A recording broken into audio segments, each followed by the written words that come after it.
Hello नमस्कार आदाब and welcome. मेरा नाम है Ayush Chandra. I am an OCD expert and a government registered psychologist. आज की वीडियो में हम बात करने जा रहे हैं बॉडी फ्लूइड्स रिलेटेड ओसीडी की, और इसमें भी एक स्पेसिफिक कैटेगरी होती है जिसको कहते हैं हम सीमेन रिलेटेड ओसीडी। ज़्यादातर ये वाला ओसीडी जो है ये मेल्स में देखा जाता है, but there are females who are also affected by the same problem. How they are affected, I'll talk about that also in a while, but let me start with what exactly it is. और मैं आज ये video इसलिए बना रहा हूँ because recently one of my patients, one of my clients who was suffering from OCD, he completed his treatment and today, recently, like last 1-2 days back, he got married. His marriage was very near and because of that stress also, उस stress की वजह से उसकी anxiety और बढ़ गई, OCD और बढ़ गया। एक अच्छी जर्नी हमारे साथ रही और आज वो प्रॉपरली फ्री होकर अपनी जिंदगी मजे से जी रहे हैं। हुआ क्या, मैं केस स्टडी के साथ आपको बताता हूँ। So this guy came to me and he was in his late 20s and he had the semen related OCD. अब सीमन रिलेटेड ओसीडी का जो केस ये था कि उनको लगता था कि भाई सीमन जो है वो बहुत ही अशुद्ध या बहुत ही गंदी चीज़ होती है, और ऐसा शुरू से नहीं लगता था, ये अचानक से कुछ टाइम में शुरू हुआ। अब जब भी ये इंसान व्यक्ति सुबह उठते थे तो उठते ही सबसे पहले अपना अंडरवेयर चेक करना, अपने पैंट को चेक करना, और अगर कोई भी जरा सा भी दाग धब्बा या कुछ भी दिख जाता था तो एकदम से ब्रेन पैनिक करता था कि this is semen and now मुझे इसको वॉश करना है। अब इसको वॉश करने के लिए वो सीधा भागते थे वॉशरूम के अंदर। सो नॉट जस्ट कि वो अपना अंडरवेयर वॉश कर रहे थे, वो अपने जेनिटल एरियाज को भी वॉश कर रहे थे, और साथ ही साथ जो ब्लैंकेट लेकर वो सो रहे थे उसको भी वॉश कर रहे थे। और नौबत तो यहां तक आ गई थी कि वो अपना बिस्तर बेड छोड़कर जमीन पे चद्दर डाल के सोने लग गए थे। बहुत टाइम से ऐसा ही चल रहा था सिलसिला। उनके घर में उनके फादर मदर सब लोग और भाई भी थे, लेकिन ही यूज्ड टू स्लीप एक छोटी सी चद्दर लेकर वहां सोते थे कोने में जमीन के ऊपर। क्यों? कि कहीं और ना लग जाए सीमेन। उनको लगता था कि सीमेन टच हो सकता है, इधर से उधर फैल सकता है, उधर से उधर फैल जाएगा, everything will be contaminated with semen. Now that is also problem with any kind of contamination, but semen की जब हम बात करते हैं तो लोगों के दिमाग में क्या कोर बिलीफ्स होते हैं। जब मैंने इनसे बात करी, जब हमने सीबीटी सेशंस करे और एक्ट थेरेपी करा, एसएफबीटी करा, ये सारे सेशंस करके तो कंक्लूजन जो निकला वो ये है कि कोर बिलीफ यानी कि अंतर मन के अंदर, सबकॉन्शियस माइंड के अंदर कहीं ना कहीं से ये मैसेज आकर बैठ गया था कि सीमेन गंदा होता है, ये अपवित्र अशुद्ध होता है। अब ये कहाँ से सुना, इसके बारे में भी एक अलग ही चर्चा है, कभी और डिटेल में करूंगा, लेकिन एक लाइन में बता दूं तो वही मीडिया, सोशल मीडिया, आसपास यूट्यूब जो सुना कि लोग कह रहे हैं जी हमें ये नो फैप फॉलो करना है, ये चीज़ है, वो चीज़ है, इससे ये हो जाता है, वो हो जाता है। इतनी सारी गलत धारणाएं इंसान के अंदर बन जाती हैं। उन्हीं धारणाओं के चलते इनका जीवन जो है इससे अफेक्टेड हो गया। अब बार बार धोना, अब ऐसा है कि ये इतनी बार, क्योंकि ब्रेन में ओसीडी है तो ब्रेन मानेगा नहीं कितनी बार भी आप धो लो, तो वो अंडरवेयर को भी 50 बार वॉश करना विद सर्फ विद डिटर्जेंट, फिर अलग से रखना उसको, प्लस हर एक नल को जहाँ पे जिस नल से वो अपना टैप ओपन करते हैं उसको धोना, उसको साफ करना, प्लस जो अपनी ब्लैंकेट्स हैं उनको धोना सर्फ डिटर्जेंट से। लेकिन जो लास्ट चीज मैं आपको बताने वाला हूं that was really harmful to him. He started washing his genitals also with Dettol and with detergent. क्यों? ये एक तो डेटॉल ने बोलना नहीं चाहिए लेकिन जिंदगी खराब कर दी है ओसीडी पेशेंट्स की, and I know that it's 100% going to harm people because they are using it directly, not even as per advice. जैसा एडवाइस दिया जाता है वैसा भी वॉश नहीं होता, अपने आप डायरेक्ट ही यूज कर रहे हैं लोग, और ज्यादा खराब कर रहे हो आप लोग अपने आप को। Now I want to tell you क्या हुआ फिर। तो धोते रहते थे तो बिल्कुल आप ये देखेंगे कि जेनिटल्स के जो स्किन है, जो आसपास का एरिया है, वो भी बहुत अफेक्टेड हो गया। स्किन का कंडीशन बहुत वर्स हो गया, वहां पर पूरा मॉइस्चर हट गया स्किन का, और बहुत कोर्स एक तरह का बर्न स्किन में दिखने लगा। तो ऐसा करके होने लगा, अब और ज्यादा प्रॉब्लम। अब एक और तरीके का केस बताता हूं मैं आपको, एक और इसी तरीके से मुझे याद आया। There was one more patient I had, उनका अपोजिट था। उनको लगता था कि मैं अगर धोऊंगा तो दिक्कत हो जाएगी, ठीक है, कहीं टच हो जाएगा, कहीं लग जाएगा, तो he was not even changing his underpants, underwear को चेंज भी नहीं कर रहे थे वो, एंड उसी के चलते ना धो रहे थे, ना उसको अपना नीचे जेनिटल एरिया धो रहे थे। इस चक्कर में उनको फंगल इन्फेक्शन और ये सब भी होते रहते हैं, और ये बहुत कॉमन चीज़ है। अगर आपको सीमेन ओसीडी है तो ये होता रहता है इंसान को। अब इससे इन्फेक्शन बढ़ गया, डॉक्टर ने कहा जी इन्फेक्शन है, आपको क्लीनिंग करनी पड़ेगी सब कुछ, लेकिन वो करने को राजी नहीं। तो आप देखो कि एक तरफ से वो इन्फेक्शन झेल सकते हैं, बीमारी असली में पाल सकते हैं, लेकिन एक नकली बीमारी मतलब वहम की बीमारी, डाउट्स की बीमारी कि ऐसा हो जाएगा, उसके चलते कि मैं उसको बचा लूं बस कंटेमिनेशन को।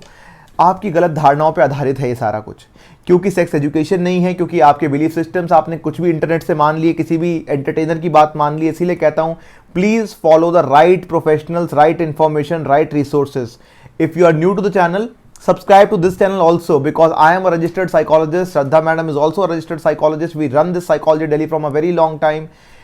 अब 10 साल से ज़्यादा हो गए हैं फील्ड के अंदर लोगों की हेल्प करते हुए। तो I want to tell you this, experts की नॉलेज नहीं होगी तो आप कुछ ना कुछ गड़बड़ करोगे, और बहुत सारे मैल प्रैक्टिशनर्स हैं, बच के रहिए, सावधान रहिए। Coming back to the point is कि वहाँ पे इन्फेक्शन का डर और यहाँ पे धोने का डर। अब इसके चलते ना शादी हो पा रही, ना वो जॉब कर पा रहे ठीक से, ना कंसंट्रेट कर पा रहे हैं, और कई बार तो टॉयलेट जाने से भी रोकते अपने आप को, जिससे और प्रॉब्लम होने के चांसेस, लगे ब्लैडर की दिक्कत, किडनी की दिक्कत, ये सब कुछ होती है इंसान के अंदर। अगर आप भी ऐसे किसी प्रॉब्लम से जूझ रहे हैं, remember it's an OCD, obsessive compulsive disorder. आपको ये गलत फहमी हो गई है, अंदर मन में बैठ गया है और इसको चेंज करना पड़ेगा। क्यों? सबसे पहली बात, क्या आप हमेशा से ऐसे थे? आंसर है नहीं। क्या दूसरे लोग ऐसा फॉलो करते हैं? आंसर है नहीं। तो फिर तीसरा क्वेश्चन ये आता है कि अगर बाकी लोग आपकी तरह रिचुअल फॉलो नहीं कर रहे और आपके आसपास और भी बहुत सारे मेल्स रहते हैं, तो उनको क्यों प्रॉब्लम नहीं हो रही? उनके सीमेन से बाकी लोग इफेक्टेड क्यों नहीं हो रहे, या वो खुद इफेक्टेड क्यों नहीं हो रहे, या फिर अल्टीमेटली गॉड तक क्यों नहीं पहुंच रहा और गॉड इफेक्टेड क्यों नहीं हो रहे? आपको ये समझना पड़ेगा, it's just myth in your mind. ना आप कभी गॉड को कंटेमिनेट कर पाओगे, ना ही गॉड आपके जैसी शक्ति है, आपकी तरह है या मेरी तरह है, जिनको हम कभी छू पाएंगे। God is a higher power. You cannot contaminate God, and God only has given you this power to generate semen. ये तो भगवान ने ही दिया है ना हमें। भगवान की शक्ति क्या है? ह्यूमन का बेसिक नेचर क्या है? Reproduction and survival. ये तो एक 9th क्लास का बच्चा भी जानता है। तो रिप्रोडक्शन के लिए धरती चल कैसे रही, संचालन कैसे हो रहा है, धरती को आगे बढ़ाने के लिए ह्यूमंस कैसे आ रहे हैं? ह्यूमंस आ रहे हैं सीमन से। आप में हर एक चीज सीमन से बनी हुई है। आप एक सीमन को, सिर्फ एक ड्रॉप को गंदा समझ कर चल रहे हो। मेरे पास ऐसे भी केसेस आए हैं जिन्होंने सीमन के तरह दिखने वाले टेक्सचर्स को भी छोड़ दिया, जैसे कि कुछ ऐसा खाना या कुछ सूप या शैम्पू, ऐसे टेक्सचर्स वाली चीज़ों से भी बच के रह रहे हैं वो लोग। हाथ धो धो कर परेशान है, बाहर नहीं निकल पाते, बहुत दिक्कत है इस चीज़ के अंदर। अच्छा, इम्प्रेग्नेशन का भी डर कि कहीं मेरे सीमन से कोई प्रेग्नेंट ना हो जाए, कोई उसके ऊपर बैठ जाए तो प्रेग्नेंट ना हो जाए। देखिए, अगर ऐसे लोग प्रेग्नेंट होने लग जाते तो आप खुद सोचिए कि पूरी दुनिया प्रेग्नेंट ना हो जाती। आप पब्लिक ट्रांसपोर्ट में लोग ट्रैवल ना कर रहे होते, कुछ भी ना कर रहे होते। एंड मैं तो एक बड़ा फनी सा और एक एब्सर्ड सा एग्जांपल देता हूं कि ऐसे तो फिर जो ये मिसाइल्स वगैरह बनती है, सीमेन का बॉम्ब बनता और हम किसी के ऊपर डाल देते, सब लोग प्रेग्नेंट हो जाते, उस सामने वाले दुश्मन देश के या किसी भी इंसान के। तो ऐसा नहीं है, आपको समझना पड़ेगा। और ये अपवित्र तो बिल्कुल भी नहीं है। ऐसा नहीं है कि ये कोई सिन है या कुछ भी गंदा है इसमें। आप पूछते हो मुझसे कैसे धोना है, बिल्कुल वैसे ही धोना है आपको अपना अंडरवेयर, जैसे कि आप, या कोई भी पैंट कपड़ा, जैसे कि आप कोई भी अन्य चीज धोते हो। अगर आपको दाल गिर जाए आपके कपड़ों पे, आप कैसे धोगे? सेम वैसे ही धोना है आपको, नथिंग डिफरेंट। आपको क्या लग रहा है इसका कोई मॉलिक्यूल अलग है? अरे आपको जानकारी अगर हो जाए तो आप कितना ज्यादा अच्छी जिंदगी जिएंगे। सीमन होता क्या है? कुछ एंजाइम्स, फ्रुक्टोस, प्रोटीन, इसका मिश्रण है ना, कुछ लिक्विड्स, इसका मिश्रण है। बल्कि अगर आप इसकी केमिकल प्रॉपर्टीज देखें तो जिंक वगैरह है इसके अंदर। तो ये तो आप वैसे भी जिंक की टैबलेट्स खाते हो, विटामिन खाते हो, तो ये सब चीजों से मिलकर ही तो बना है। कोई सीमन अलग से थोड़ी बना है। आपने जो खाना खाया उसी का तो ब्रेक डाउन है मॉलिक्यूल, बॉडी ने उसका सीमन बना दिया। कहीं से यूरिन बन गया, कहीं से पॉटी बन गया, कहीं से स्वेटिंग बन गया। तो ये सारी चीजें आपके खाने से ही चल रही है। आपकी बैटरी तो वही है ना, जैसे फोन को आप चार्ज करते हो, फोन में बैटरी है, उसी बैटरी की पावर से आप इंस्टाग्राम चला रहे हो, यूट्यूब चला रहे हो, सब कुछ चला रहे हो। आप ये तो नहीं कह रहे अलग बैटरी यहाँ यूज हो रही है, अलग बैटरी यहाँ। बैटरी सेम है आपके फोन की, इंटरनेट सेम है, वैसे ही आप जो खाना खा रहे हो वो सेम है, उसी से सारी चीजें बन रही है। ऐसा कुछ नहीं है कि सीमन का निकलना कोई अननेचुरल बात है या नाइटफॉल कोई अननेचुरल बात है। नाइटफॉल से भी लोग डरते हैं कि नाइटफॉल ना हो जाए। ऐसा है, अगर आपके बॉडी में सीमन बन रहा है, एक लिमिटेड टैंक है उसका आपकी बॉडी के अंदर, ठीक है, जितना यूटिलाइज हो सकता है हो जाता है, बाकी बॉडी को डिस्चार्ज करना ही पड़ेगा to make new semen, new sperm बनाना पड़ेगा बॉडी को। बॉडी रिप्लेस करती रहती है, सिर्फ सीमन को नहीं, हर एक चीज को। नई तरीके से आपका स्टूल बनता है, नया यूरिन बनता है, नई स्किन सेल्स बनते हैं, बाल नए ग्रो होते हैं, हर एक चीज रिपेयर होती रहती है बॉडी में। तो ऑल द थिंग्स एक नेचुरल प्रोसेस है। अगर आपको कहीं से गलत फहमी हो गई है कि ये गलत चीज है, इसको नहीं होना चाहिए बॉडी के अंदर, तो प्लीज अंडरस्टैंड ऐसा कुछ भी नहीं है। यही करते करते लोगों को धात सिंड्रोम नाम की बीमारी हो जाती है। धात सिंड्रोम में क्या होता है, लोगों को लगता है, अलग अलग तरह के बिलीफ सिस्टम हो जाते हैं कि सीमन निकलने से कमजोरी आ जाती है, सीमन निकलने से ये हो जाता है, वो हो जाता है। देखिए, साइंटिफिकली ऐसा कुछ नहीं है। ह्यूमन बीइंग बने ही रिप्रोडक्शन के लिए हैं, सीमन तो बना ही रिप्रोडक्शन के लिए है। आपने कभी किसी और जानवर को देखा है इस चीज से दूर रहते हुए कि मुझे नहीं करना है सेक्स, या मुझे नहीं करना है ये कुछ, या सीमन रिलीज ना हो मेरा? हर एक प्राणी का अपने आप नेचुरल सीमन रिलीज होता है, विच इज कंप्लीटली फाइन। ना इसमें भगवान का कोई दोष है, ना भगवान दोष देंगे, भगवान ने तो आपको दिया है, वो नहीं तो आप पैदा कैसे हुए? तो एक एक प्राणी, एक एक सेल उससे ही बना है। उससे फिर कैसा घिन, कैसा डर, ठीक है। इसी चक्कर में कई लोगों का डाइवोर्स तक होते हुए देखा है मैंने, क्योंकि वो अपने मैरिटल लाइफ में सेक्स को अवॉइड करते हैं, जो कि एक बहुत इंपॉर्टेंट पार्ट ऑफ लाइफ है आपकी मैरिड लाइफ का। तो ये सारी चीज़ें आपको देखनी पड़ेंगी। आप अपनी ज़िंदगी को कहाँ तक, एक नेचुरल फ्लो को रोकोगे तो आप थोड़ी ना अच्छा रह पाओगे। एक बात है, कहावत है कि नेचर से कभी खिलवाड़ नहीं करना चाहिए, प्रकृति से कभी खिलवाड़ नहीं करना चाहिए। तो आपके अंदर बहते हुए सारे रक्त, सारे बॉडी फ्लूइड्स, ये सब कुछ एक नेचुरल प्रोसेस है। तो इसको आप रोकोगे, इससे छेड़छाड़ करोगे, इसको गंदा समझोगे तो आप अपने आप से कहाँ तक लड़ते रहोगे। ज़िंदगी तो ख़राब होनी ही है, सफरिंग तो होनी ही है। तो प्लीज़ अंडरस्टैंड दैट। धीरे धीरे अपनी जो चीज़ें हैं उनको ठीक करने लगो। अपने पहले बिलीफ सिस्टम को ठीक करो, अपने हैबिट को बोलो कि भाई मेरा हैबिट जो है ये गलत हैबिट है, इसको चेंज करना है। और धीरे धीरे एक्सपोजर्स बढ़ाओ अपने। फीमेल्स की मैंने बात करी थी, कुछ फीमेल्स को भी ऐसा होता है कि कहीं मैं प्रेग्नेंट ना हो जाऊं, कहीं वहाँ सीमेन तो नहीं लगा था या ऐसा तो नहीं होगा, इस तरीके से वो भी डरती हैं इस चीज़ से, ठीक है। और सीमेन से कई बार घिन आ जाती है कि सीमेन इज़ कंटैमिनेटेड या उससे कुछ हो जाएगा। ये ज़्यादातर होता है क्योंकि आप खुद से पूछ ही नहीं रहे हो कि लगने से होगा क्या। नंबर 1 कि लगने से होगा क्या, सीमेन लगने से, और क्या सीमेन लगने वाला या सीमेन जो है, पहली बात तो सीमेन जब तक डायरेक्ट वेजाइनल एरिया के अंदर इजैकुलेट नहीं होगा तब तक प्रेगनेंसी के चांसेस ही बिल्कुल नील बटा सन्नाटा, यानी कि बिल्कुल ही नहीं है।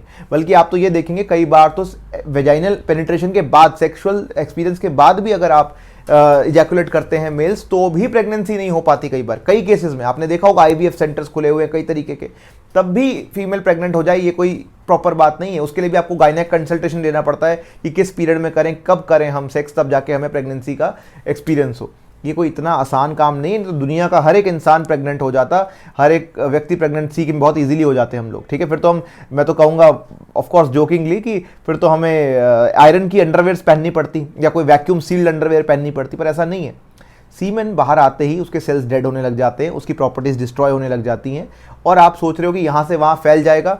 कोई भी लिक्विड ऐसे यहाँ से वहाँ नहीं फैलता है। और जब तक आपको आंखों से, सेंसस से नहीं दिख रहा है, CBT का एक पार्ट ये भी है, रियलिटी सेंसिंग, अगर आपको आंखों से नहीं दिख रहा है और आपको पक्का नहीं पता है तो मान के चलिए ये OCD ही है। क्योंकि ज़रा सा पार्टिकल, ज़रा सा दाग, ज़रा सा कुछ धब्बा देखते ही आपको लगता है कि ये तो सीमेन ही है। ये गलत धारणा है आपकी। CBT करेंगे तो अपना बिलीफ सिस्टम बदलेंगे, एक्सेप्टेंस थेरेपी करेंगे तो आगे बढ़ना शुरू करेंगे, हैबिट रिवर्सल ट्रेनिंग से अपनी वॉशिंग के बिहेवियर्स को नॉर्मल पे लेके आएंगे, जो आपने अब नॉर्मल बिहेवियर्स कर दिए हैं बिल्कुल ही, जैसे पता नहीं क्या पहाड़ टूट जाएगा। अरे बाकी लोग भी तो जी रहे हैं, वो क्यों नहीं हो रहा उनको, आपको क्यों हो रहा है? क्योंकि सीमेन में प्रॉब्लम नहीं हो तो सबको यूनिवर्सली सबको निकलता है। आपके अंदर बिलीफ सिस्टम की गड़बड़ी है, खराबी है। इसको ठीक करो, बाहर निकलो, बढ़िया जिंदगी जियोगे एकदम मस्त।